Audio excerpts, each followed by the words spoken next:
right, Columbo. Now, what do you want? I've got something to show you, sir. Won't take long. Oh, those shoes feel better. Boy, they're giving me a lot of trouble earlier. Columbo, I'm trying to watch this game. What is that? You know you did the same thing the first time I came in here? Last Sunday. I guess that's what started me wondering. I did what? You turned the radio down, but not quite off. When I told you that Eric Wagner was dead. It's all right. I do the same thing. You know, when I'm listening to the game and my wife interrupts, I can't help myself. I want to hear that game, and I don't care how important the interruption. Your wife has my sympathy.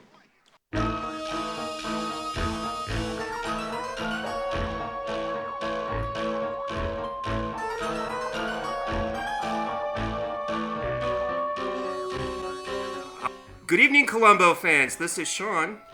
And this is Steve. And welcome to the first episode of Season 3 of the Columbo Confab podcast. Wow. This is the first season of Season 3. And first episode of Season 3. Yeah, and I'm recording on a new laptop. The folks need to know this, Steve. Yes, they They're do. fascinating. They really care, honestly. Well, no, I just want to say, because I don't think it's going to come up on the Doctor Who podcast we do, but I have been using the same laptop for 165 episodes, 8 years. Been using the same laptop, and the last weekend we recorded for that particular podcast, it crapped out. It crapped out, and it was also not being supported anymore. I guess I had a lot of old software user interface, but so now I've got a new laptop, and I'm so excited because I'm using all new stuff. Do I sound better? Do I sound cleaner? You sound wonderful as always. And then ironically, before we started recording for this, something happened with my microphone, and I had to quickly improvise and use my snowflake instead of my snowball. So, your snowballs don't work. Oh my God. Really? That quickly, lady? How Anyway. fast we go down this rabbit hole. So this episode, we're going to talk about the most crucial game starring Robert Culp. Not to be confused with the chess episode, which has a very similar title. I want to say it's the most dangerous match or the most dangerous game or something like that. But no, this is the football one. And this actually is the third episode in the second season. And, you know, folks, we pick these at random. I mean, you hear Steve spin the wheel at the end of the episode that determines what we're going to talk about next. Totally real. Totally real. We actually have a roulette table here. We're actually in the same room talking. Whatever. So the first... So this is the third episode. By the way, you really need to start wearing clothes besides underwear. It's okay. Quite distracting. Okay, I'll try to get those underoos that you told me about. Yes. Do they have Columbo underoos? That would be awesome. I'm pretty sure they don't. But I do notice you're wearing the He-Man one, so that's great. Okay. All right. I would prefer you to call me Duncan. Okay. Come on, serious stuff now. Come on, we're going to talk about Robert Culp. So this is the third episode in the second season. Yeah. The first two episodes of the second season are Etude in Black and The Greenhouse Jungle. So The Greenhouse Jungle was the last 70s episode that we talked about. Yeah, it was. And Etude in Black was the last episode of our first season. So clearly, our randomizer has a particular affinity for the second episode of Columbo. So at this rate, I think the next one it picks will be Dagger of the Mind, which is the one where he goes to London. So we'll see.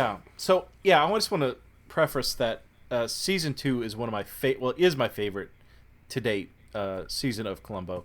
I've seen, out of all the seasons, I've kind of jumped around, but season 2 I've watched from the beginning to end. I've seen every episode in this season already. Love it. This is my favorite.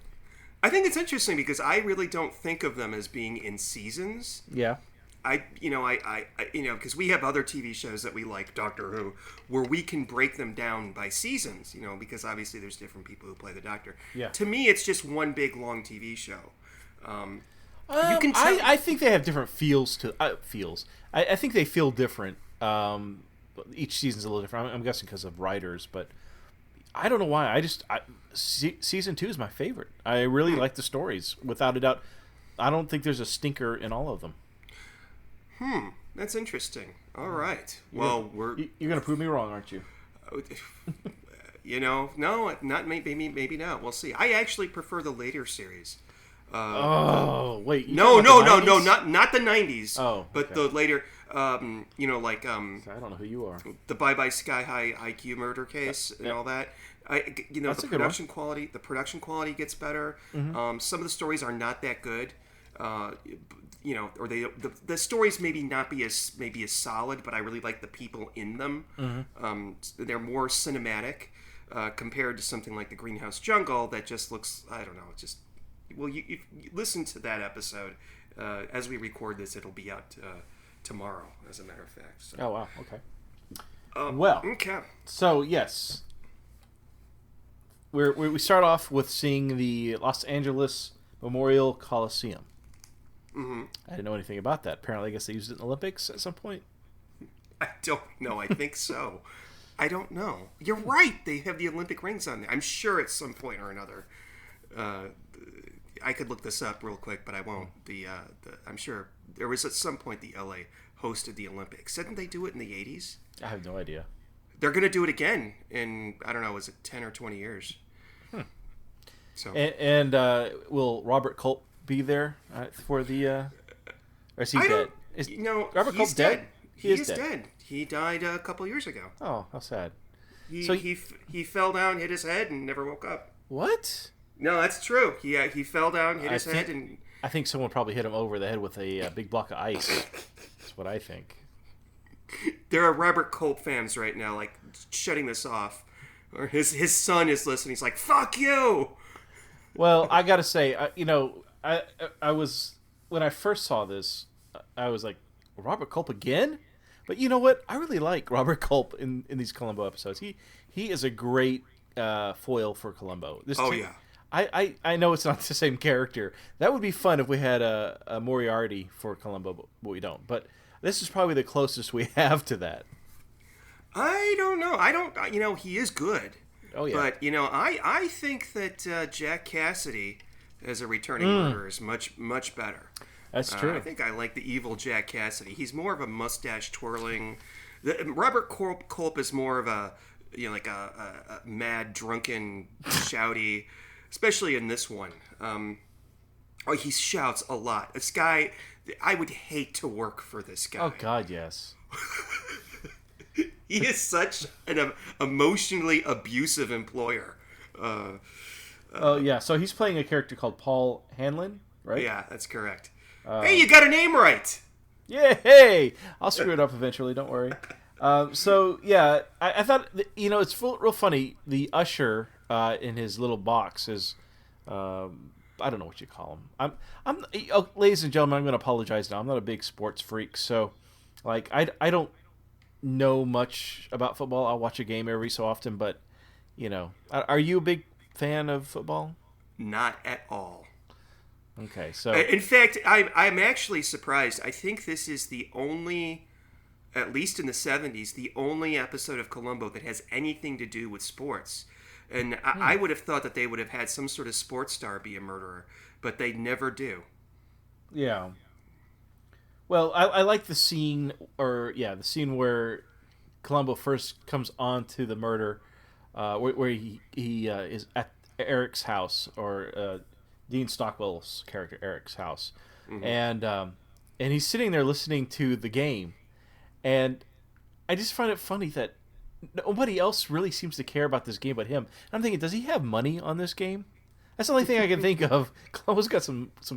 He's betting on it. That's the only thing why he would even care, because he doesn't seem like a real sports fanatic to me. No, this is the only time we see him listening to it. No. He does watch sports. There was an episode I remember where he was watching a ball game. I know he likes golf. No, he does? Mm-hmm. When did they say that he likes golf?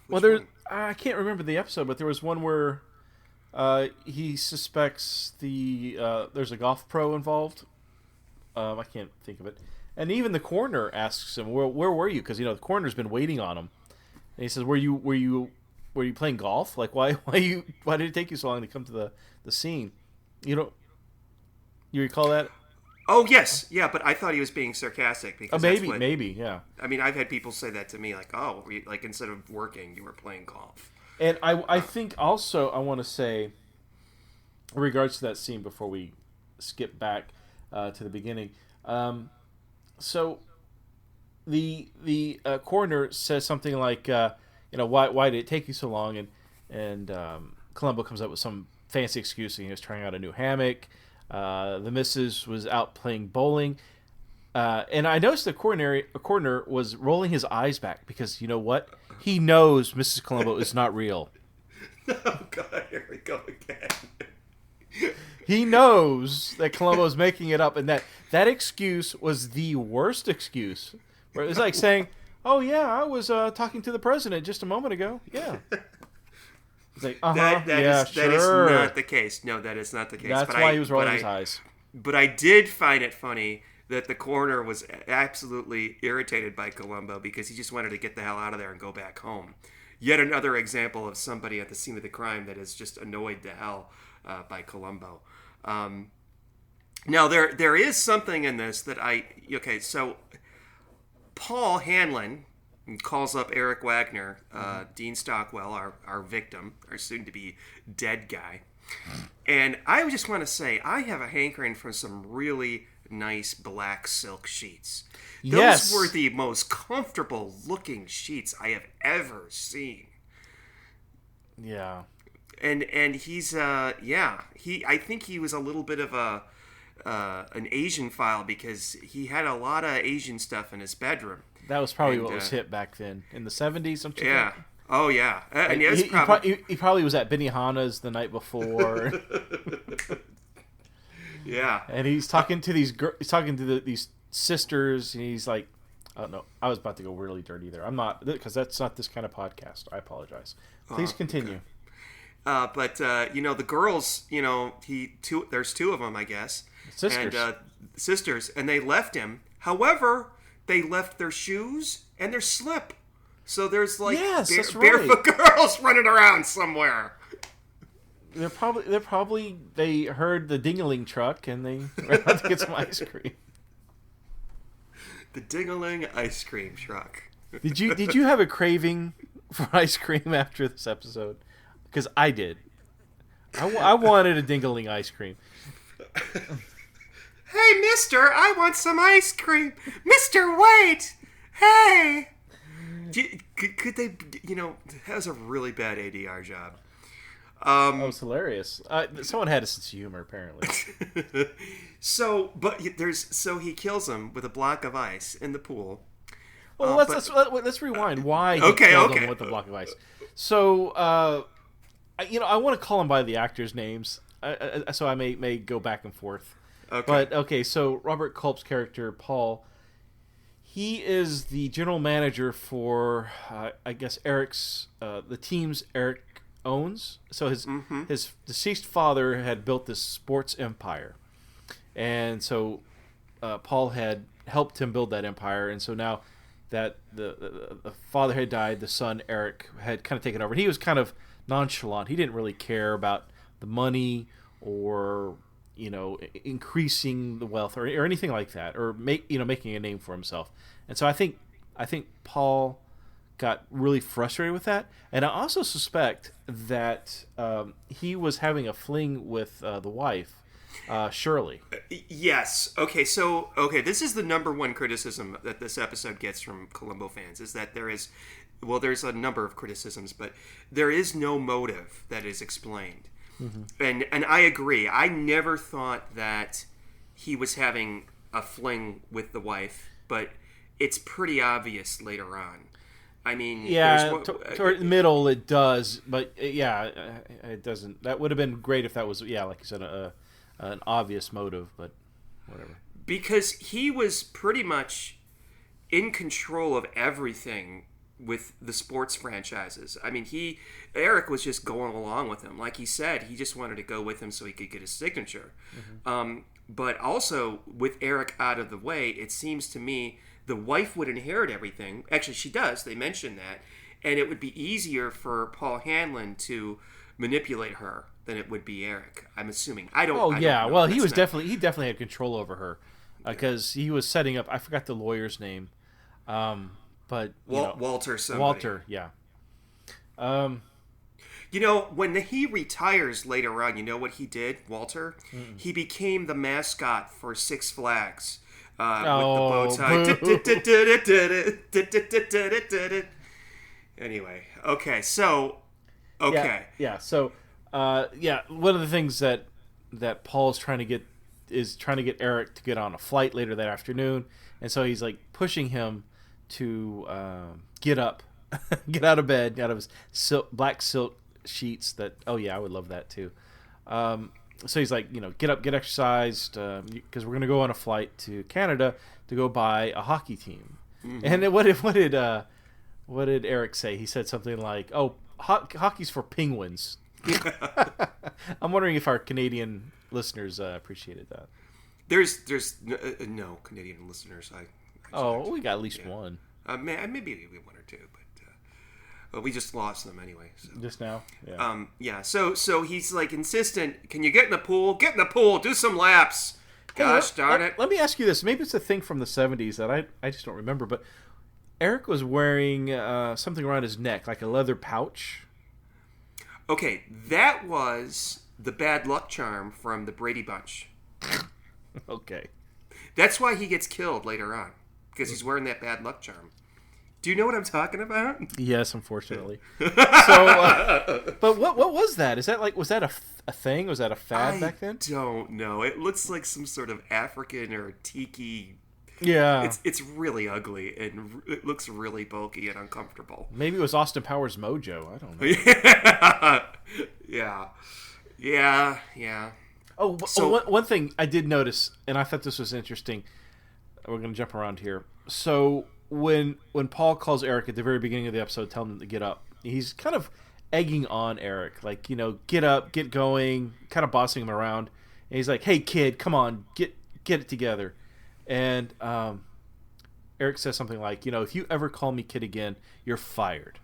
Oh, okay. And and then later, when Paul makes another call, but this time it's he's dressed up as the Ding-a-ling. He's a Ding-a-ling ice cream salesman. It's at the phone booth, and he's talking to him, trying to make it sound like he's I guess still in the office. Yeah. He says, "Hey kid, are everything okay?"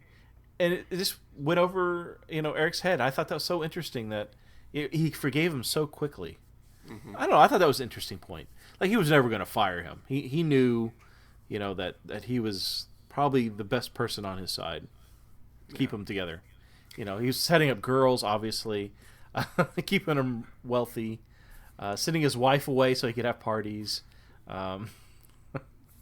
Well, yeah, he was enabling him, and then at the same time, probably sleeping with his wife. So he shows up at this house, kills him with a block of ice, and he does something very strange that he throws the block of ice into the pool with the body. Okay, so the next few scenes all take place during the football game. So it's 3 hours? Maybe, yeah. Could that block of ice have melted within a couple hours? Well, and that's the problem I have. So if the block of ice, now that was a solid, obviously it had to be solid for it to be like literally as heavy or as dense as a rock to knock him out. So if you throw that into a pool, that would eventually melt, right? But not within the 3 hours if it's, really cold. But but the pavement. Okay, so at one point, Robert Culp's character Paul walks across the what's the word I'm looking for, the deck around the pool. Yeah, the deck. And so but he's noticing he's leaving footprints, so he washes it down with a hose. So that's still wet. That should have evaporated way before that block of ice. It was an hour later. It was an hour later, because later on when Columbo shows up at the coroner says, "Oh, he's been dead about an hour." So who reported it? I can't remember who reported the body. Well, Eric ordered some liquor from the liquor store. Oh, of course. And yeah, he needed a pick-me-up. You remember, he's in the hot tub and he's on the phone. Truly, that's ladies and gentlemen, if you wake up with a huge hangover and you have to place an order with the liquor store, you may have some issues. But only when I'm on vacation do I drink that early in the morning. And I want to know if you. I know you used to smoke. I used to smoke. So, we both have that experience. If you ever been in a pool, let alone Yes. a hot tub, while Yes. having a cigarette, there's no way to handle a cigarette without getting it wet. This is absolutely true. I have learned this myself. I remember being in a pool with a cigarette in the hand on the side of the pool and smoking, and it doesn't work. You get one drop of water on that cigarette, and that cigarette is shit. Okay? But I think it's funny, though, that he jumps in the pool with the cigarette still in his mouth and then throws it out. But, yeah. So, it's liquor, because a liquor store guy comes. I got you. I guess I missed that. I couldn't remember how he was discovered. And to be fair, Hanlon didn't know that he was going to order a liquor delivery, so he probably assumed that the ice would melt by then. But personally, I would have thrown it down the side of a cliff or something and let it melt in the sun. But yeah. Well, so let me ask you this. Shit, I forgot my train of thought. I was listening to you so much, I lost my train of thought. I'm flattered. Well, let me ask you this. Did Eric Wagner's house look familiar? Oh, okay. So, yeah, it's the same house. And, by the way, it's a beautiful home, by the way.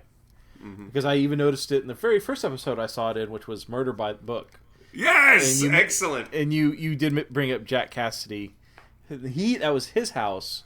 Yeah. Different angles were shot, but I did recognize the hallway and the front door. And there's actually another repeat set in this as well. What? I'll bring it up later because it's towards the end. Okay. And this one gets reused quite a bit, I've noticed. But yeah, so that house I did recognize. Huh. So Columbo shows up at the scene of the crime. And, so there's different types of clues. There's the clue that, is this a drowning or is it murder? And the clue that tells Columbo it's murder is he drinks... I always thought he smelled it, but I think he actually drinks a little bit of the water in the pool. Yes, that's where I lost my train of thought. I was going to ask you that. What was the clue there? I didn't understand that. Oh, he explains it later on. I missed the water that Culp used to spray out his footsteps. That was fresh. That was fresh. It was fresh water, and obviously the pool or the water in the pool is full of chlorine, so it's going to taste and smell differently. Sure. And that's great. That's a pretty good clue. But would you drink that? He looks like he actually drinks it. He does. And wouldn't Eric have pissed in that pool? I mean, yeah. There's. If he had sisters over, there would have been more than urine. In that I pool. have never drank swimming pool water. I mean, Not even on purpose. when I was a kid, yeah. But you know what? Yeah. Anyway, but the thing is that how does he know to smell the water that's on the deck? How is that a clue? Because it's natural for water to be there. But what would make him be suspicious and smell? That doesn't make any sense to me. I don't know. So, yeah, it's an idea. And let's see. So then, then that brings up the question: what is the clue that tells Columbo that Hanlon is the murderer? What's the first inclination? Because we always talk about that. When does he know? I think I want to say he suspects Hanlon at when he visits for the first time. I don't know if it's when he walks into the room and there's he makes a point of that the radio doesn't turn on all the way. But I think he almost picks up when he's talking to Coach Rizzo. Yes. And wasn't he in Greece, by the way? I don't know. No, Jesus Christ! Okay, whatever. I'm seriously answering the question because I think you're talking about the actor. No, I hate that movie. The Grease? Yeah, it's just wow. And I went to the high school that it's based on too. Did you really? Yeah. So I think it is the same actor who plays the coach here. It was the coach of the football team that was in Greece. He was a high school coach. Okay, so you're being serious. I'm being serious. Because wasn't there a character in Greece called Rizzo? There was. Yeah. She was in charge of the Pinks or the Pinkies. I can't remember what Wasn't that Stockard Channing? I can't remember. But no. So no, there's a football coach at the high school, and I think it's the same actor. Huh. He must play coaches really well. He was in another Columbo before this, where he was murdered by Roddy McDowell. Ooh. Yeah. Was he in his monkey outfit? No. Damn. No, he was not in his monkey. Although there is somebody in here who was in one of the Planet of the Apes movies. I can't remember who it was though, but I'll tell you in just a moment. Was it Valerie Harper? No, it was not. Valerie Harper has never been in a Planet of the Apes movie. No, I think it was actually the guy who played the coroner was in Battle of the Planet of the Apes. Or is it Beneath the Planet of the Apes? I don't know. After the first or second one, I think I stopped watching those old films. Oh, they're good. They started getting really weird. So yeah, No, I'm sorry. It was James Gregory, the coach, who played in Beneath the Planet of the Apes. Okay, sorry. It was him. Okay. There was a scene where when Columbo when he goes to investigate and he goes talk to Paul at the Coliseum, and he realizes a lot's been going on. He just told Paul about Eric's death, and as he's walking out, he goes, "I'm not going to bother you with any questions right now." That was a setup, don't you think? I mean, because and Paul was thinking, what questions do you have? What possible questions could you have? And I really like the interaction between Paul and Columbo, because he is such a snarky son of a bitch, and I think we've all worked for people like that. Mm-hmm. And I wrote this in my notes because it really stuck out that Paul's kind of one of those guys that, speak your mind now. Don't waste my time. Get to the point. Let's get to the meat. Cut off the fat. I don't want to hear anything but what you have to say. And Columbo's kind of like, oh, well, yeah, there's this moment. And, oh, what's going on in that game down there? Oh, he got the first down. And so Paul is getting even more frustrated. And I think he's doing it on purpose because he's being such an asshole to Columbo. Columbo's like, I'm going to totally waste your time. And really draw this conversation out as long as possible. I like when the Columbo walks in there, he goes, "This is a private box, mister." Like, really nasty. Sorry, you must belong someplace else, sir. But no, I think the clue that gives it away that Paul is the murderer is when he turns the volume down on the radio when Columbo tells him that Eric is dead. And then he does it again when Columbo explains about the water. Yeah, I don't get why that was a big clue, though. Because it meant that there was somebody there that sprayed down the deck with fresh water. Right. And that's when Paul realizes, he knows that somebody else was there. Doesn't necessarily know that it's him, but his reaction to it and the fact that he turned down the radio meant to Columbo that, this wouldn't be interesting to anybody who had nothing to do with the murder. And then later on, when he talks to the coach, he finds out that Hanlon was really mean and nasty before the game started, and then he was all good again come halftime when the coach met him, even though they didn't do that well. So, well, I always just thought Paul would be kind of a bipolar kind of person. Like, he snaps at you, and then 5 minutes later feels bad, and he's trying to be your best friend again. We've all worked for guys like that. So yep, especially I you work for somebody like that. Yes. Yep. A running gag through this episode is so at the pool, Columbo, before he tastes the water, he goes into the pool. He steps into the pool with his shoes. I don't know how he misses this. So he ruins his shoes. And so throughout the episode, he's asking people, "Where'd you get those shoes?" So, why does he do that? I mean, it's so random. He goes, "Can I ask you a personal question? What is it? How much did you pay for those shoes?" He says that to the lawyer, a scene, and that's a big clue actually. So when he's at Eric's house, he's standing next to the radio playing some classical music, and when the phone is being answered by the secretary, he notices a hum. And it's funny. The first time I watched this, I didn't get that at all. But yeah, I thought that was a really good point there. It's a really annoying, high-pitched kind of. Yeah. If I had been there, if I was working there, I would have been like, somebody should fix that. But yeah. There's another scene that I really like, and that's when Columbo goes to visit the coach in the locker room. Yeah. And they show him walking down the hallway, towards the camera, and he turns and looks into a room, and then he puts his hand up to not look because there's obviously somebody naked in the shower or something. Like, even though he's in a men's locker room, like, oh, no. Oh, okay, yeah. So, there is a clue, and this is when Columbo knows for sure that it's him. Oh, I love clues. Go on. Okay, it's when Hanlon apparently goes all the way out this is his reaction here, too. Goes all the way out to the airport to make a phone call. Okay, instead of doing it at the office. And by the way, did you see how Hanlon spoke to that poor secretary? When he says to her, "I'm busy, honey. I don't have time for any calls." He calls her honey in a real condescending manner. It's so typical. And is there much acting there, you think? I don't know. He goes to the airport to make the call.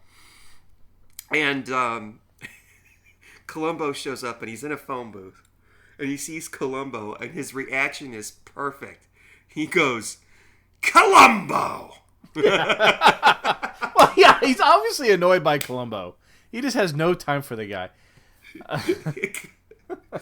And it's almost, I think that attitude draws Columbo in. I mean, if you want to push him away, that's the exact opposite attitude you have to have. Cause, Yeah. Because that's why I was saying earlier, like, I think Columbo was purposely trying to annoy him. Like, he knew exactly how to, like, twist his nipples to make him just annoyed by just talking slowly, interrupting, being distracted, talking about one thing and then get distracted by. I mean, it was just driving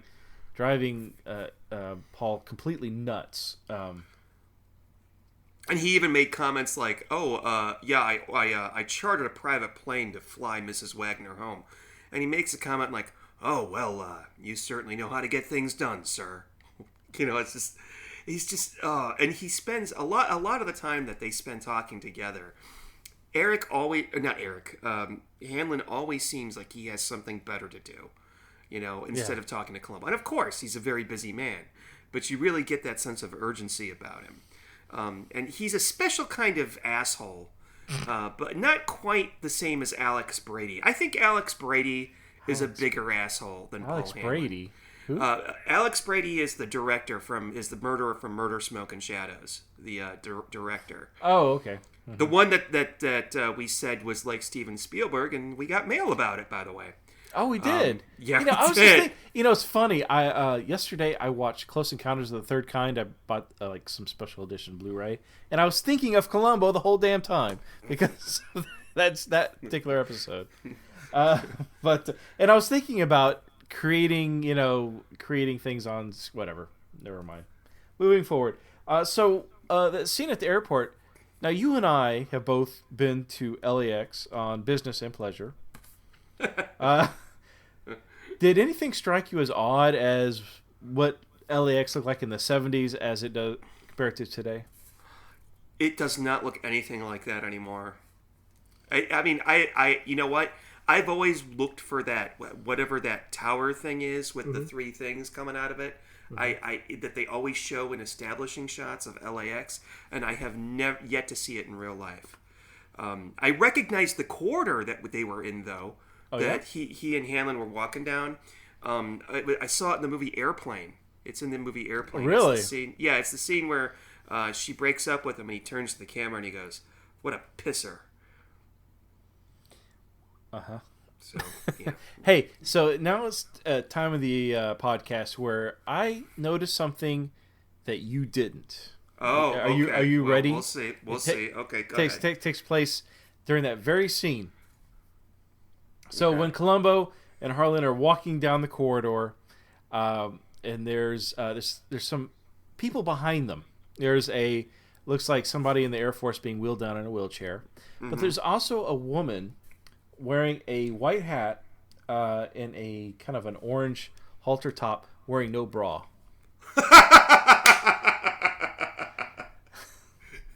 Yeah, I didn't notice that. And you know how I know she wasn't wearing a bra?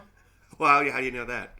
Because they were going everywhere. She had kind of a quick step behind her, like she was keeping up with the actors in front of her. And they were going up and down. Like, there was a lot of action going on. I'm surprised you didn't notice that. No. But that's why we named this segment. I noticed something that you didn't. Well, there was something I did notice at the airport, and I'm really curious. There was, when he goes up to the phone booths where Robert Culp, and by the way, at first I'm like, look at all the phone booths, because of course nowadays. You don't see that anymore. Yeah. But there was a little kiosk up against the wall that said insurance, where you could fill out a form. Is that because when people would fly, they would get insurance in case the plane crashed? I think so. I think I vaguely remember something like that at airports. Yeah, you could get it. You could file or get some kind of coverage, and there was. I think people could do that at airports. I think I vaguely remember that. Yeah, I didn't notice that in this episode, but yeah, I think that it's there. It's in the background, but that used to be a thing. Yeah. Why don't they? I mean, I know they have travel insurance now, but okay. Yeah, I think there was a movie called what's the Wishmaster where that came up. I think, but and that movie was from the 90s, right? Maybe late 80s. So I can't remember what else happens here. Oh, Val Avery is the PI that's been hired by the attorney to bug the place. Yeah. Val Avery is he's you'll see him come up again and again in Columbo. He plays various parts. So it's not the same character? No. Because I got the impression they were kind of setting him up to be a repeated character. That would be extremely interesting, but no, they did not. What's interesting, though, is there is a repeat character in this. Actually, he appears in a later episode as somebody else, and it was an episode that we've done on this podcast. What's that? And that would be the travel agent. Oh, so he was the travel agent too? He was a travel agent in the very first one we did for this podcast, Lovely But Lethal. He's the one that I guess his employee finds Martin Sheen's dead body because Martin Sheen had just purchased tickets to go fly somewhere, and they're interviewing him. He doesn't have a name, but it's the same guy. I think he may even be wearing the same outfit. So, I mean, I remember the episode. I just don't remember him in that episode. Oh, yeah. He's in it for like 30 seconds or something like that. You know, it's just as long as he is in this episode. So, yeah, the guy who's the cat burglar's name again? The actor's name is Val Avery, but I don't remember what the character's name is. Oh, okay. But, so he's not very good at his job. And they almost set him up as a comic relief, I thought, because he's trying to break it back into the house to remove the bugging devices he's planted, and a dog just like randomly yeah, I have always wondered watching this because I've seen this multiple times. Whose dog is that? Was it meant to be there? Did one of the crew members bring their dog with them and it just sort of wandered onto the set? You know. Yeah, and then when he walks into the room, he knocks over those reeds, those artificial looking aluminum reeds. the plastic pussy willows. Yeah. So he's just kind of a bumbling idiot, kind of. And he, later he kind of gives Columbo a hard time because he's trying to get his equipment back. But that's why I thought, I wonder if he comes back up. But that's interesting. Yeah, but the way Columbo talks to him is different than the way Columbo talks to like anybody. He's like real. I don't want to say nasty, but real professional with him, real down to brass tacks with him. Like, what's your name? We can do this the easy way or the hard way type of thing. Yeah, he plays hardball with him. Yeah. Let's see. I can't remember what else happens. What happens next? But Okay, so we find out. There's one of my favorite lines, unintentionally hilarious lines, in all of Columbo comes up, and that's when they are with the they're with. So I watched this when we're recording, and I just saw the lady in the halter top when they're walking. She wearing a bra? Wait, hold on. I see the two army guys. I don't know. I'm not gonna. Oh, there she is. Wait, is she wearing a red? Okay, I better just cut this part out. No. Yeah, there. Wait, is she there? Okay, I'm cutting this part out. Damn it. Okay. There she is. But okay, I'm sorry. She's not wearing a bra, is she? No, wait, are you? She's got a white hat and like an orange top. Yep. Okay. Yeah.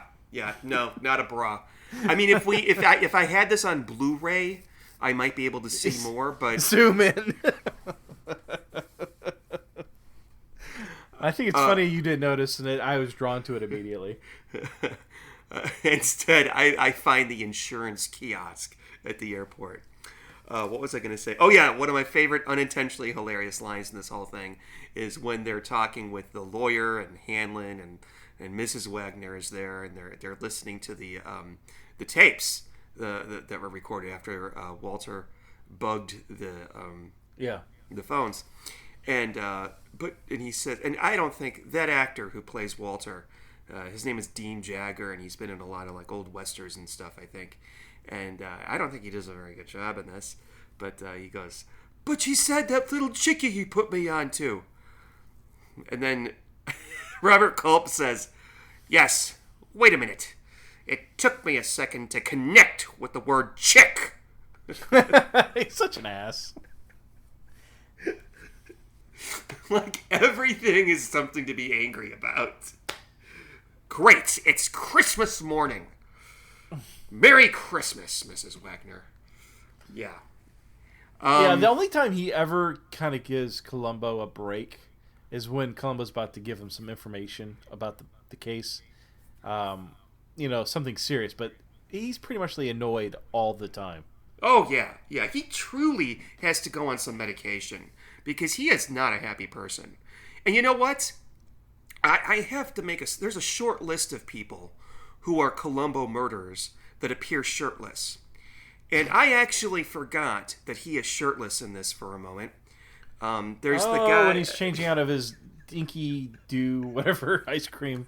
He changes out of his regular cream-colored shirt to put on the ding-a-ling white shirt for the costume. Mm-hmm. And we get to see Robert Culp's nips and belly button and all that. I am neither saying he's attractive nor unattractive, just saying didn't expect it. I've seen this a million times. Did not remember that he does that. I didn't remember it at all. Yeah. So, see, things Sean notices that Steve doesn't. So there is a scene where Columbo goes to visit him at a basketball game. Yeah, he asks somebody there, "Where'd you get those shoes?" It's just some guy sitting there. He's like, "What the fuck?" And I think I know nothing about basketball, but I believe that those were like real life famous basketball players. Yeah. And I think the only one that I recognized, he said Pat Riley. Didn't he? Did he say Pat Riley? Pat Riley later became the coach for some team somewhere. But there's... Basketball. Yeah. We don't do sports. Two guys who know nothing about sports. So we get to see Paul scream some more at somebody on the phone. And then Robert Culp makes a very interesting gesture that just sticks with me. He starts talking to Columbo, and then he takes his hand as if to wipe his brow, and then flicks the sweat off his hand. Did you notice this? Wait, what? So Columbo walks up to him after Paul's done having his little temper tantrum on the phone. Yeah. And they walk towards sort of the foreground, away from all the other people. And as they're doing that, Robert Culp is like gritting his teeth or whatever, his usual scowl. He takes his hand, he wipes his forehead as if he's wiping sweat, and then flicks his hand as if to get the sweat off. And I always found that to be a very interesting gesture. The fact that he does that, and then I think he looks at his hand for a second. It's just, I don't know, gross. I don't know. Interesting. I guess I didn't put much thought into it. I was still reeling from the asking the guy about his shoes. Which, by the way, he does, I guess by the next scene, he does get a new pair of shoes. And he's so bothered by it because he's trying to break them in. And that's when he goes sees the travel agent. Where would you like to go, sir? Home. Soak my feet. New shoes. They're killing me. And you know the guy, the travel agent is like, oh God, this is going to be a hard sell. I don't know what this guy's talking about. Yep. Mm-hmm. So, all right, what else? Okay, so Valerie Harper. She plays a character named Eve Babbitt. Babcock. Is it Babcock? It's either Badcock or Babcock. I like the first. Okay, so so her real name is Mrs. Rakuji. And even Culp likes he doesn't fucking care what her last name is. He just care less. But okay, so she's in apartment 2B. She's, I guess, she's a prostitute for high clientele. Yeah. Interesting. I did not know that was Valerie Harper until, I looked it up on IMDb. But yeah, that's really funny. But the apartment she's in, did you recognize the apartment? No. Okay, it's been in 2 episodes. Because it was a really ugly apartment. I mean, she had terrible taste. Yeah, I love the pink wicker chairs. But so the other person who occupied that apartment, I'm assuming it's the same one because it looks very close, is Dr. Flemings from Prescription Murder. Really? Mm-hmm. Remember when there was a piano where he broke the glass to make it look like somebody broke in? Yeah. That's all that. And it's also the same apartment, which I can't think if we reviewed it or not, but it was some girl who was doing yoga on the patio. Double Shock. You're thinking of Double Shock. That was the twins. Yeah. Julie Newmar. Yeah. Julie Newmar. Yeah. So that apartment has appeared at least twice in Columbo. Are you sure that's the same apartment? I think it is. Yeah. Huh. It's the same layout. The bar, where the bar is, and where the couch is. Yeah. I think it's all the same. Huh. I don't think it's a real apartment. I just think it's a studio. Oh yeah. Oh, obviously. Yeah. It's a set. Man, she had some ugly shit in there. A big giant ceramic poodle, Native American head. Yeah, was that kind of offensive to you? No, not really. I mean, because those things are all over the place, like in front of cigar stores and stuff. Isn't that traditional? You ever see that Creep Show 2? Oh, wow! I completely forgot about that. Where it comes alive. Show 2. Yeah. Oh, that's so cool. You know, when it would move, it would creak. Yeah. Oh, that's so neat. Yeah.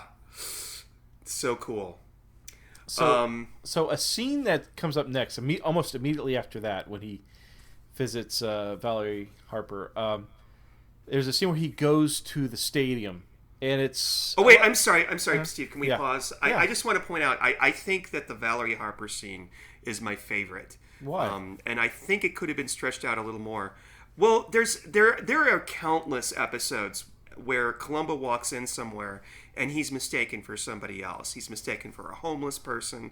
In this one, he's mistaken for a flowery delivery man. But this is the only time where he's mistaken for a prostitute's John.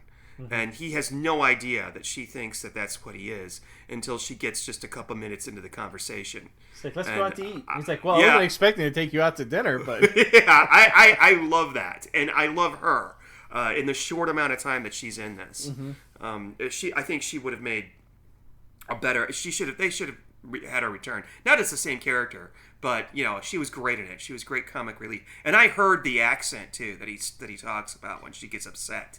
Yeah. So, I'm sorry. Go ahead with what you were talking about. Okay. No. So in the scene, he goes back to the Coliseum, and he's trying to figure it out. He's trying to put what he knows together. And so there's a really great scene where he's sitting in an empty coliseum in the bleachers, and the camera just pulls away, kind of show how small he is compared to where his location is. And I always really like that scene. It seems like that's just kind of a classic moment. Columbo's trying to work it out. How did Paul, do the murder? How did he get away with it? As a matter of fact, he says that towards the end. He goes, "I knew you did it, but I couldn't disprove your alibi." He says, "As soon as I could disprove your alibi, I knew you were the one." He says that at the very end, of course. But. Well, I mean, he knows that Hanlon's the murderer. He reveals this to the private investigator, and I don't understand why Columbo then felt compelled to go talk to Valerie Harper. Why would that have been important to him? Yeah, I can't remember exactly what it is that he learns. I think the director was sleeping with Valerie Harper, to be quite honest. Well, her character doesn't really add anything to the story. I mean, I think she's just there. She confirms what he already knows about Hanlon, because she was apparently fired from the job, and he realizes that he probably paid her off or something. That he doesn't really go into it, but it's a comic relief moment that I enjoyed. But it's not as jarring as, say, the boyfriend in Etude in Black that they spend a lot of time on. Well, it's kind of like that scene where the real John shows up, and he goes, "Oh, I'm here on a convention, at a Gallifrey convention thing," and and Columbo goes, "Oh well, I'm Lieutenant Columbo with LAPD." And the guy goes, "Okay, well, thank you very much, Mrs. We'll talk about your stocks later. Goodbye." And you know what? You know what else? Do working girls? Because I'm told, and that might be a bad term too. I'm told that prostitute is a bad term. That you're supposed to say sex worker, but to me, sex worker sounds kind of nasty. But well, if you could let us know if you're a sex worker, feel free to email us at columboconfab@gmail.com and let us know what the preferred title is. Yes, as well as payment. Yes, please. But how many sex workers or prostitutes go out to dinner beforehand? I think she was a high class one. I don't think this is one that was by the hour. I think this was okay.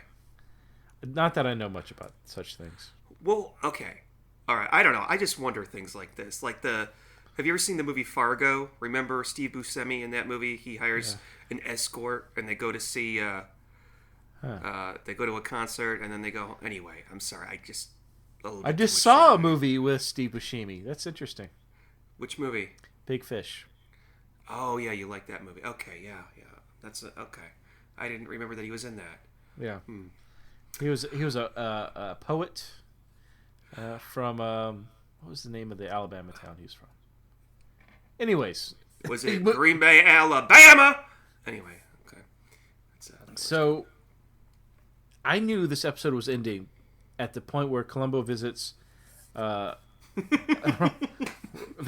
again, and he's got a bag. I knew it. I knew you were going to say that. He has a bag. It wasn't a paper bag this time. It was a leather bag, but it was a bag nonetheless. You're absolutely right. I swear to God, I thought of you. I'm like, he's going to bring up the fact that Columbo shows up with a bag.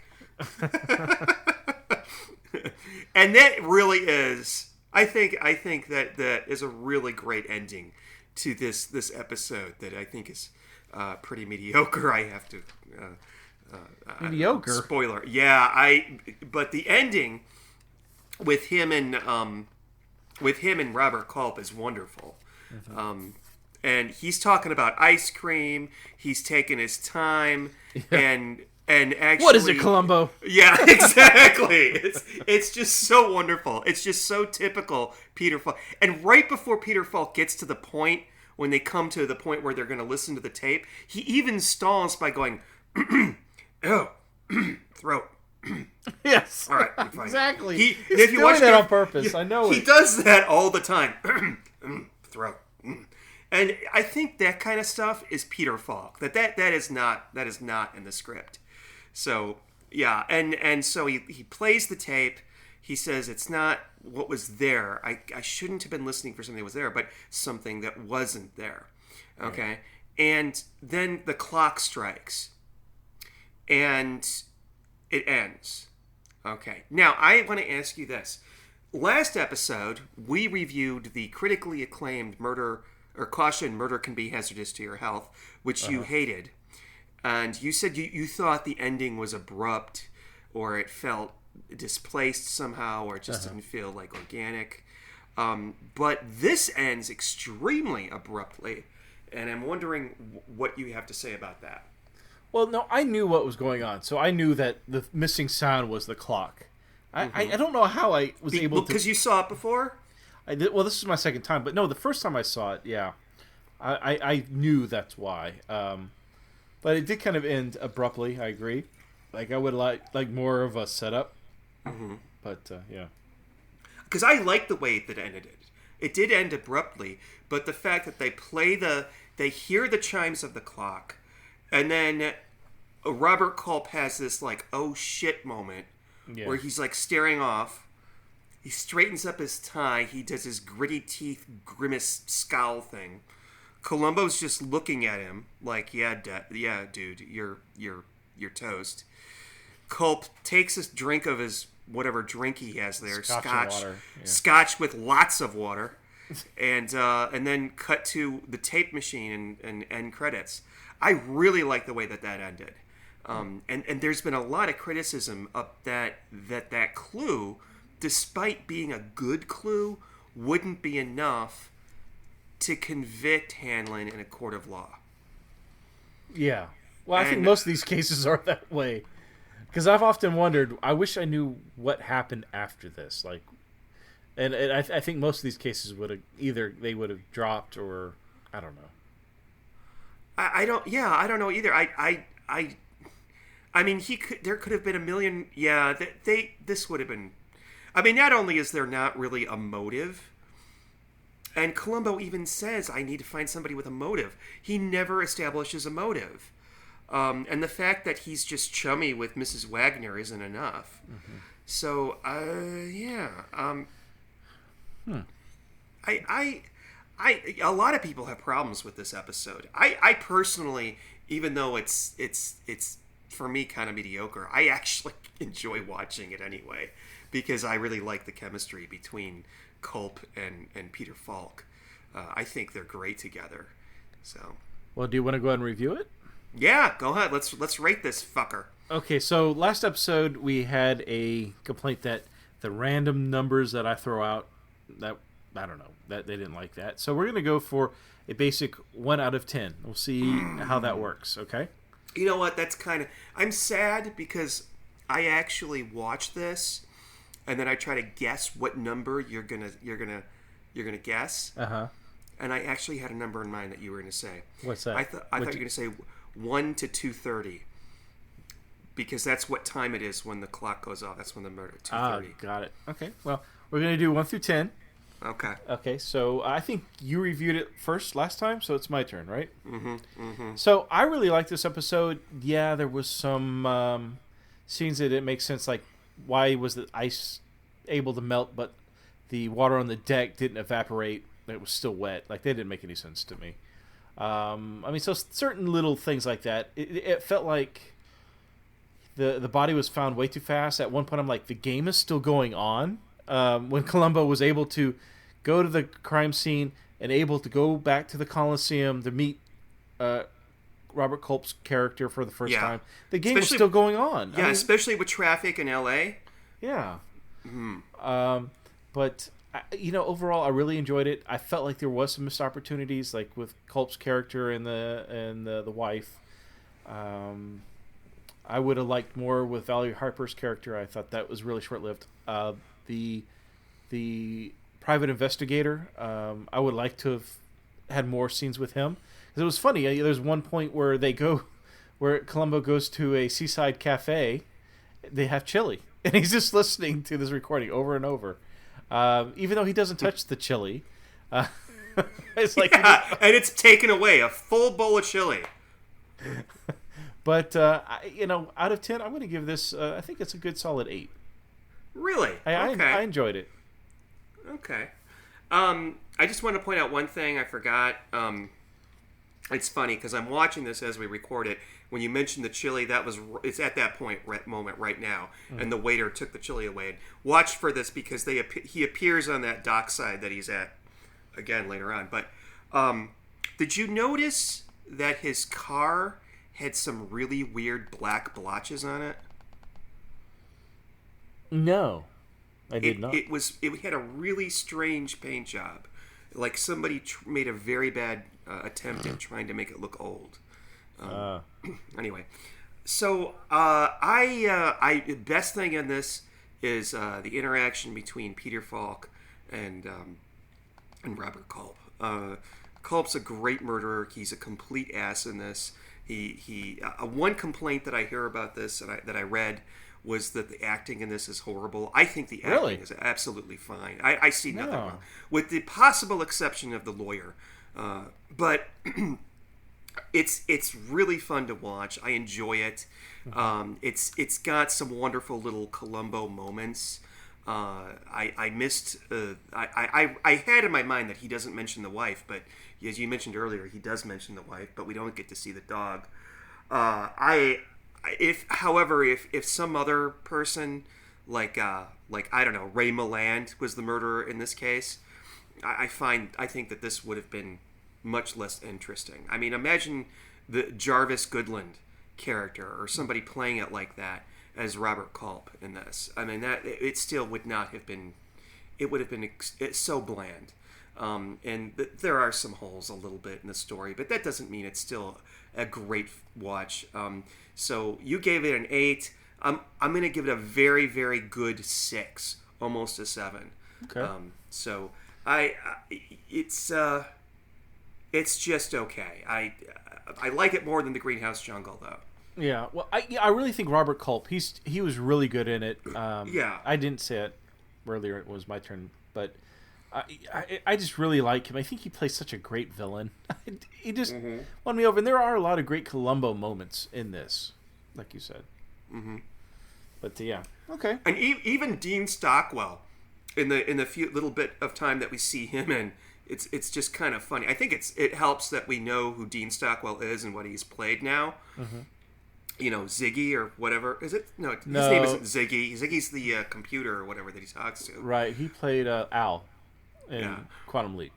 And quite frankly, if I had to spend a lot of time around him, I'd probably hit him over the head with a block of ice as well. He was a real lazy ass. He is dead, you know. Yeah. Dean Stockwell? Yeah. No, he's not dead. I think he died recently. No. I'm looking No, this I up. gotta look that up. Because now. Let me see. No, still alive. Really? 81 years old. Last movie that he did was... He did a movie in 2015. Uh-huh. And before that, he was in a bunch of shit I've never heard of, but I think the latest thing that he was in NCIS. Everybody's been in fucking NCIS. So, yeah, but he's still alive. He's still with us. 81 years old. Oh, wow. I thought he was gone. So, okay. Yeah. Very good. So, do we have any feedback? We do! In fact, we not only have email, but we have probably my most favorite feedback that anybody has ever left for a podcast that I've ever done. Okay. And let me share it with you here. This is from somebody called on iTunes. They're called Starfloater. That's their iTunes name. Okay. This is Starfloater gave us 5 stars, and this is what it begins. It says, "Sean and Steve are wonderful." Now I have to note that he did say my name first, but then it opens with, "Steve and Sean are great to listen to. I love listening to these two talk about the episodes. Their insight and opinion about each case are great." They call it a case instead of an episode. Yes. I think I tend to lean towards Steve a lot of times with his opinions. Usually I'm in my car listening to the podcast and saying, yes, Steve is totally right, LOL. I love Sean's impressions and he always makes me laugh. I love these guys and I really hope they continue with their Columbo podcast and do other podcasts in the future. Love you, Sean and Steve. I love that. I think that is a great piece. And I read this. I'm like, Steve, did your wife put this up there? No, not that I'm aware of. But that's nice. That is the best feedback we've ever received. Yeah. So okay. So let's look at the actual. Let's see. We've got an email from John C. He says, "Hey guys, nice going on the podcast. Some time ago, I discovered another Columbo podcast that I won't mention the name. Okay. He's either talking about the Just One More Thing podcast or the Columbo podcast. Oh, but wait, just one more thing. Sorry, couldn't resist. Oh, it's just I get it. I get it now. I would check periodically for an additional podcast on Columbo. So when I found your podcast, I was quick to check it out and I immediately found it very entertaining and a welcome addition to the podcast verse, and specifically the Columbo Now trilogy of podcasts. 2 items to bring up. First, Bob Dishy's Sergeant Wilson. Mm-hmm. Now, this is interesting because he sent us this email right after we did the Greenhouse Jungle. Yeah. That's interesting because that episode is not out yet. It's not out until tomorrow as we record this. Bob Dishy's Sergeant Wilson. One time, John J. Wilson, and the other time, Frederick Wilson. I brought this up to the Just One More Thing podcast, and respectfully, it was discussed, I believe on 2 occasions, but not any real insight into what happened there. So what is your guys' take on the topic? Error or, and then question mark, question mark, question mark. I had another thought. Maybe twins? Both sergeants? Nah, couldn't be. Next. This is not just Columbo, but does happen in Columbo a bit. It's continuity. As in glass drink levels changing when the scene is in progress, specifically fuller than they were 2 seconds prior from the other angle. A cigar less smoked than it just was, and so on. Yeah. Since you guys are such connoisseurs of the show and have watched the same episodes many, many times, or maybe that's more you, Sean, does this bother you? Can you suspend your disbelief? Or do you not notice these things?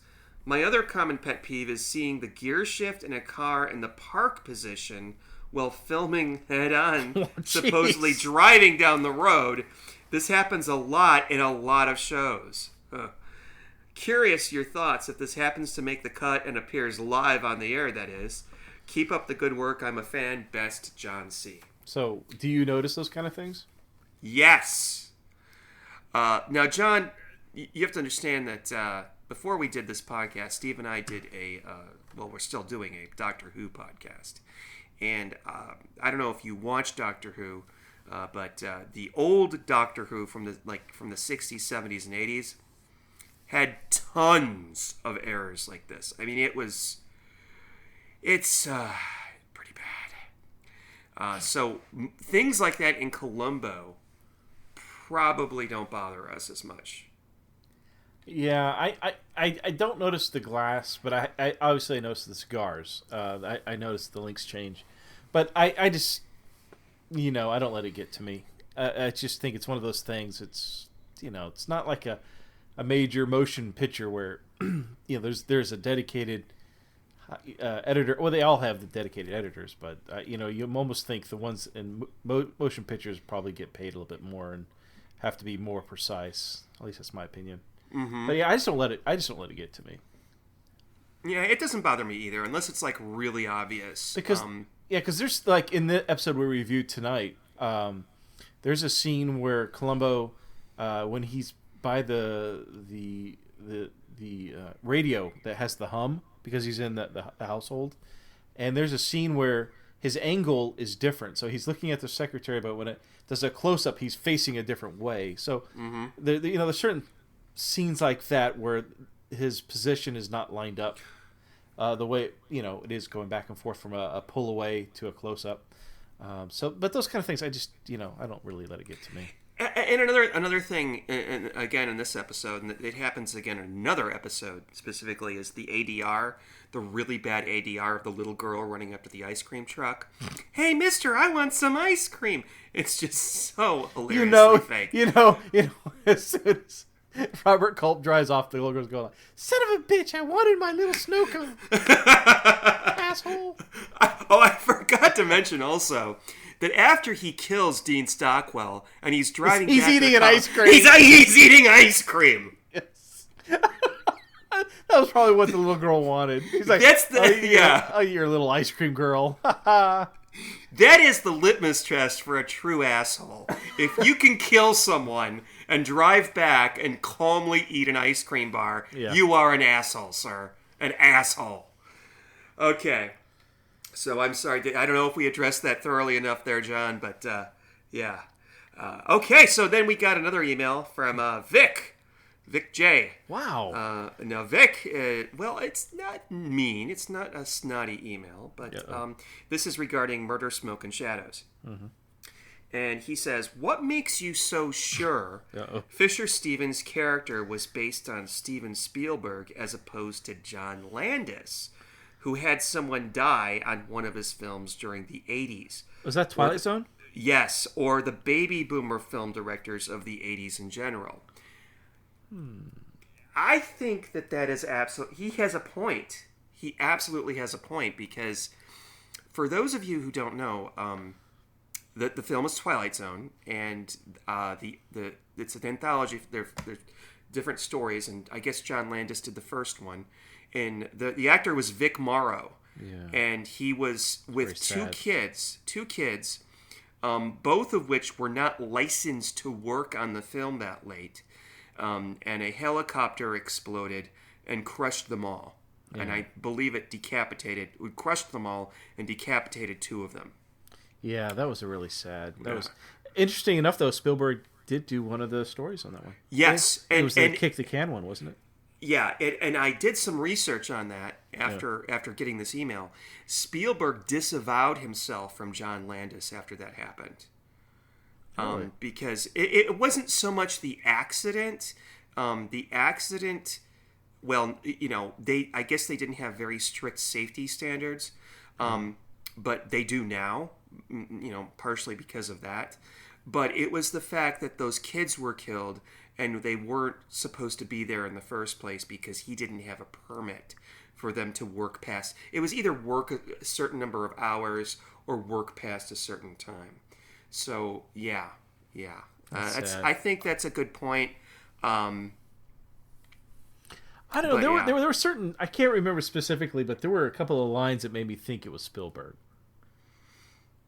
I don't know why I initially thought that, but you and I both, on our own, came up with the idea that was Spielberg.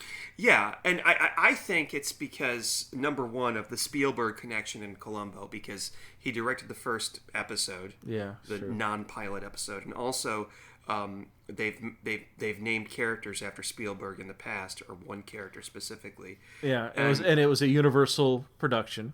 Yeah, and Spielberg's known for Universal before he went on or created DreamWorks. And he was also famous. And I don't think that John Landis really has the level of infamy. Infamy is a bad word. The level of celebrity that Steven Spielberg does. Yeah, and Spielberg was, when he got started, he was kind of young. And he rose to fame very quickly. And so I don't know if that was part of it. But there was something that was said in that episode that made me think Spielberg. Yeah. Yeah, that's true. The age thing also, you're right. Because he was probably like 20-something when he did Jaws. So he was very young. I know that. All right. That's all we have for feedback and email. That's great. Yeah, I know. Yeah. Steve, why don't you spin the Wiggin' wheel of the 90s so we can see what we'll be talking about next? Okay, so I just pull this little lever here? Yeah, go right ahead. All right.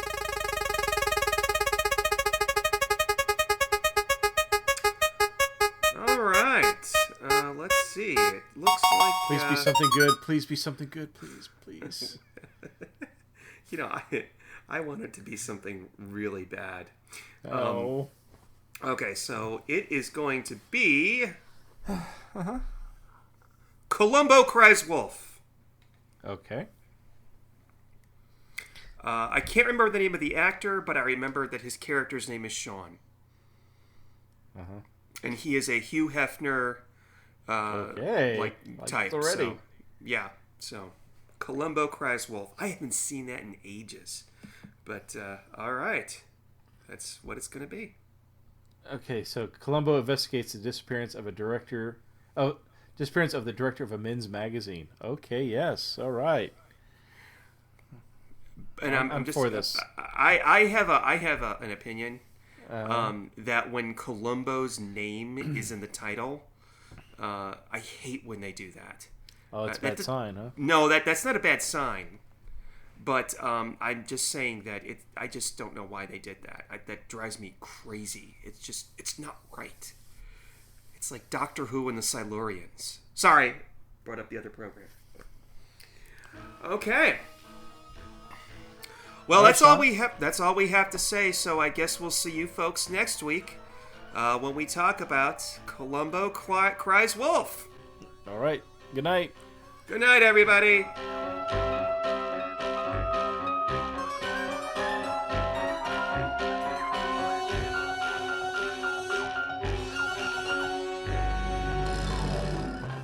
I love Columbo.